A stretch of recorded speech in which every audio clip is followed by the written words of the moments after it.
Well, let's take break here and rises, and it's time for the press preview. A first look at what's on the front pages. I don't have the papers yet. Go on.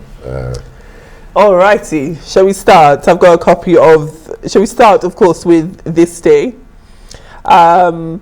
We do have the front cover of that on the screen there. If we start with the headline story, 48 hours after attacking Kaduna Airport, terrorists blow up the Abuja-Kaduna Train. We did report on that earlier.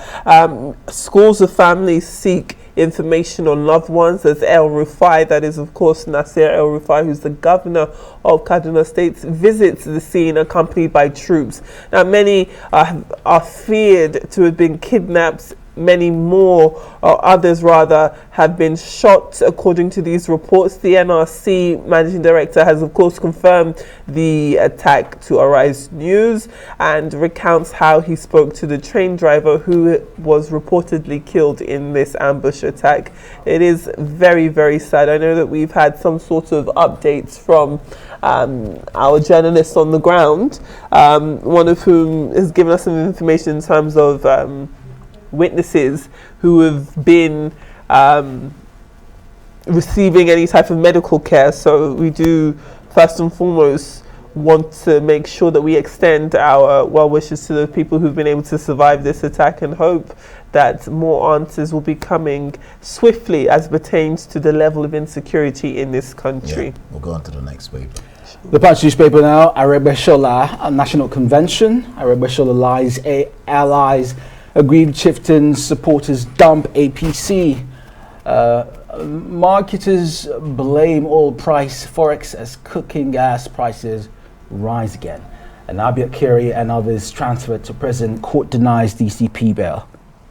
All right, we'll go to the Nation. The headline there: Tinubu has set standard in leadership, says the President Buhari, with a rider. President Lawan Bajabemila, others hail former Lagos governor at 70.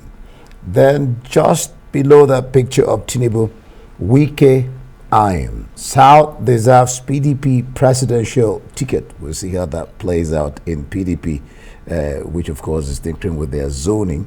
No distraction, please. MFLA tells campaigners. You find that just above the top mast, just above the logo donation. And telecom, blackout likely in Abuja. Well, I hope not. I didn't like reading that. Ondo, Ekiti, and others. All right, we'll go to the next paper. Thank you. We're moving on to The Guardian now. And the picture headline story has Bukola Saraki there holding the microphone. But on the left-hand side, we have the Sokoto State Governor Aminu Tambuwal, as well as Taraba State Governor. And then on the far end, we have Bala Mohammed as a meeting towards the consensus candidate of the PDP. This happened in Abuja yesterday. Now, these gentlemen are pushing for a consensus and a unity team. I mean, it's still quite early days, so it'll be interesting to see what the PDP come up with, whether or not they'll back the candidate, or if they do go along consensus lines, it'll be interesting to see whether or not they back the candidate who's recently declared or not. Exactly. I do think it's going to be quite interesting because, of course, you've got Peter Obi recently making his intentions clear. Yes, and then also attending the declaration ceremony of Atiku. And at that ceremony, he made it clear that, yes, I have aspirations. That doesn't stop me from honoring this invitation. It's, I mean, the essence of politics is competition as well as respect. So it'll be very interesting to see what plays out. To see what plays out over at the PDP as it pertains to the presidential election. The international papers, The Times, Abramovich poisoned at talks. And there is two images, Will Smith and Chris Rock, both have now apologized to each other. Yes, they have. But I mean, they have apologized to each other. Will initially, while at the ceremony, he did obviously apologize to the Academy, but he didn't apologize to Chris Rock himself during the ceremony. But then afterwards, he did so. And just recently, Chris Rock has replied his own self, talking about well, first of all, he named the Pinketts Smiths and Smiths as his friends, and said that it was not his intention to make jest of Jada's health status. All right, but let's take some of the other papers. Yes. Okay. Better will discuss all this. Okay.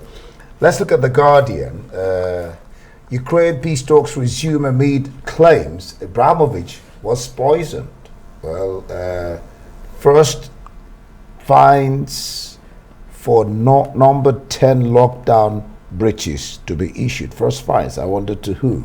Then, of course, you can see the picture of Chris Rock and that slapping incident with Smith. Smith condemned for Academy Award slap. Of course, like you had Femi said there, he has apologized to the Academy right on the stage there. All right, we'll bring in Bello.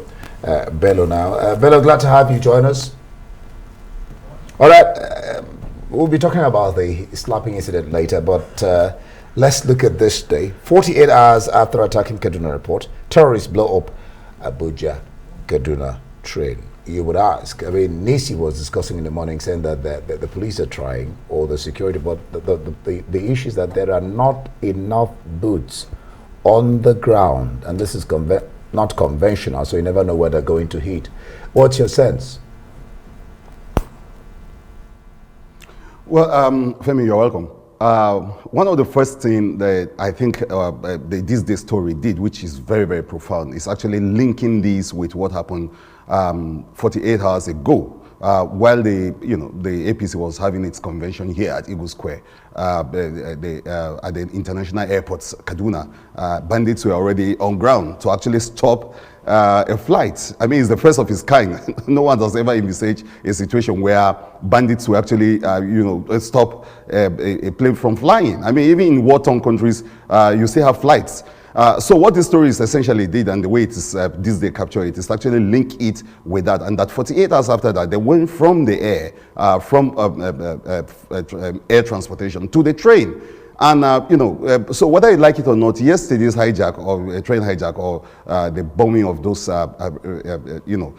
train lines, clearly suggests a shift in the way the terrorists are trying to do business. Remember that those train lines actually, an answer to the fact that people couldn't use the Kaduna, Abuja roads because the kidnapping were going on there. So this was supposed to actually be the pushback by the federal government and a bold statement to the bandit that we have other routes, we have alternative. But then that's either air or the trains. But now the bandits are actually making a very strong statement of theirs that, look, we can get you wherever you are, whether it's air transport or by. So this is a very profound, this is very significant. It's a shift in the way this has happened, and it's a new development altogether in our war against on terror. And it's also a serious damning report on how business is done. What was the problem? Why this happened in the night? So was there not adequate security measure? One of the stories in the Disney story, it was said that the Minister of Transport has been actually advocating for some form of security measures or a special guards to guard the rail lines and to guard those trains. I've been on those trips before, and it's the last hope of most of us who try to go to Kaduna at the weekends, because it gives you all that impression, symbolism of safety and security, but all that has been blown off by what happened last night. Before we go on to more pressing matters, I do want to talk to you about the current central bank governor. We know that for weeks, not only in Lagos, but I'd imagine across Nigeria, there's been rumblings that have gotten louder and louder as it pertains to calling the central bank governor to make a declaration for the presidency in 2023. And now he's actually come out and said that his focus is on his job at hand. Do you think that will do anything to settle down those rumbles of people calling for him to make his presidential intentions clear, if he even has them?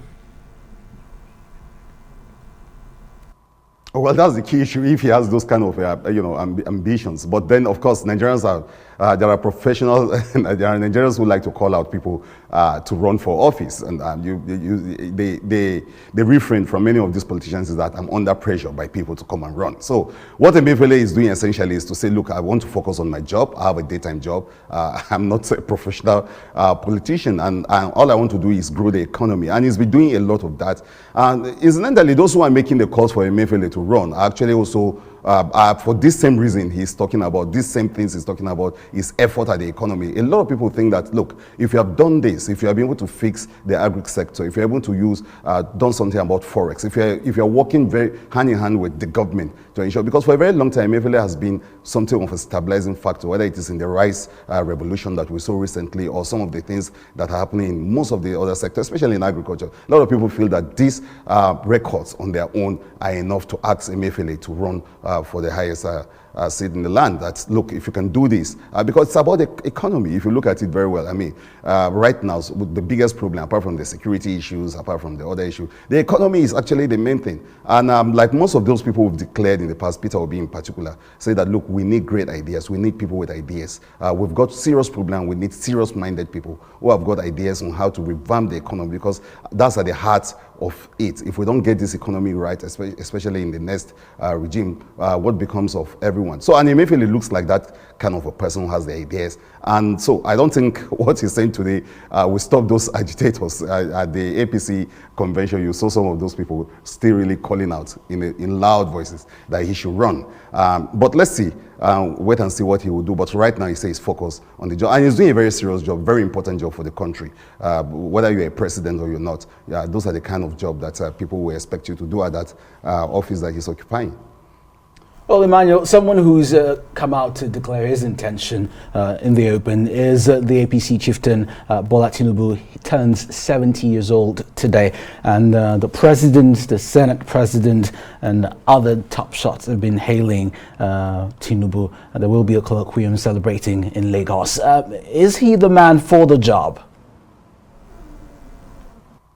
Well, at least he says so, and he said so in very loud terms, and those people who spoke yesterday actually also hinted at his capacity, and that's what everybody will say, the Jagaban. You know, so there's that talk about what he can do and what he can bring to the table. And himself, most of the people who declare actually running on records, on their records, and what they can do. But in the case of Bola Tinubu, he comes into this race with a whole lot of that. The speaker after speaker yesterday were hailing him, talking about what he can do and what he's done. So he is also running on that, saying that, look, I'm the only one that, in fact, in his declaration, he was very clear about it, almost, and he said it's his lifelong ambition. And he said, look, I've prepared myself. I've been prepared for this day all my life. This is what I wanted to do. So when you look at his entire record and what he's tried to do in Lagos State as a governor, two-time governor, and what he's done further in positioning people and all of that, you'll be right to think that this is a very, very serious contender,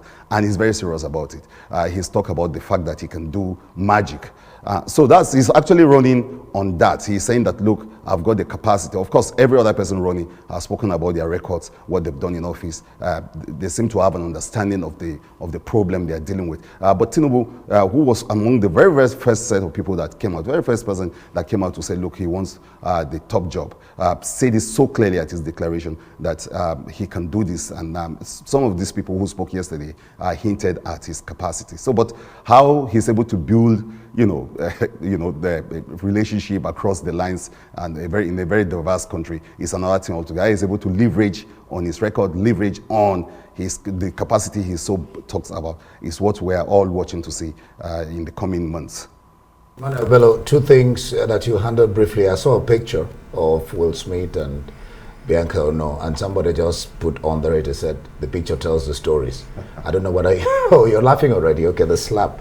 But comedians, I mean, what do you think about the fact that comedians, they go to whole hog? But I learned that both have apologized to themselves, and the Academy says we can't tolerate assault because that was what happened, and Chris Rock is not pressing charges. And then Eagles, they're playing today. Igalo Osimhen, Ghana must go down. Yeah. Bello, Manuel. Right, but yeah, The slap reminds everyone of you know, our own you know, version of that of slapping recently. But this is on the international stage at the Oscars. And if it were not so serious, you would have thought both men were acting out some kind of movie again. But it's serious, and it's a good thing that apologies have taken place. I think everyone was disappointed. The fact that these pictures are making the rounds tells you there's so much disappointment around what really happened. I mean, most people can identify easily with Chris Rock, arguably one of the, you know, funniest men that ever lived and or is living. And then of course Will Smith. We all enjoyed him from childhood days to today. But to see that happening, honestly, was disgraceful, was embarrassing. It's a moment of madness on the world stage. It's a good thing that both men have apologized to each other, and it's a good thing that we carry on from there. But these are the images that, you know, we will take away from the Oscar in a very long while. Thank you so much, Emmanuel Bello, about control. Thank you so much. That was Emmanuel Bello with the press briefing.